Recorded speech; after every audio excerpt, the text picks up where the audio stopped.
But these things were designed by people who studied slot machines. Slot machines are addictive. These people, a lot of them took a course at Stanford on persuasive design. They learned how to use intermittent rewards, variable ratio reward schedules to hook people. And they did it, they talked about it. We have transcripts, we have internal reports.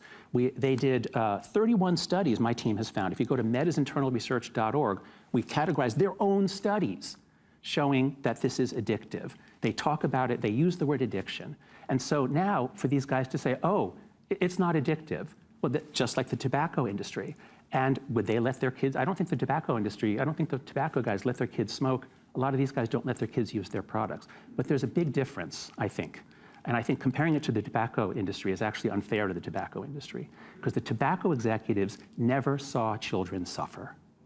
They knew that they were going to give them cancer eventually, but they didn't have to look at children suffering and dying.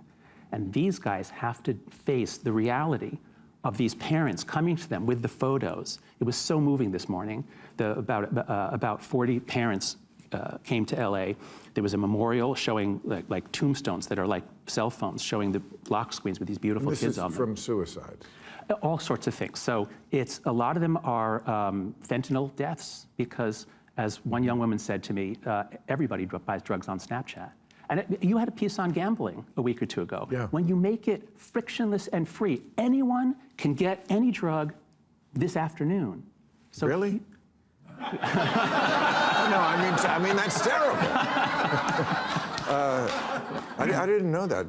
Yeah. So a lot of the deaths are fentanyl. I mean, a kid buys Percocet or Xanax, but it has fentanyl, and they're dead. And that's what a lot of them are. And the others are suicide after cyberbullying or sextortion. Right. In one case, one mother I was talking to, her daughter was cyberbullied into suicide, and this was during COVID, and the kids broke into the funeral to continue the bullying after the grave. And what I take from this as a social psychologist isn't, oh, those bastards, oh, those cruel kids. It's, what kind of sick environment are we raising our kids in that this sort of thing is now normal?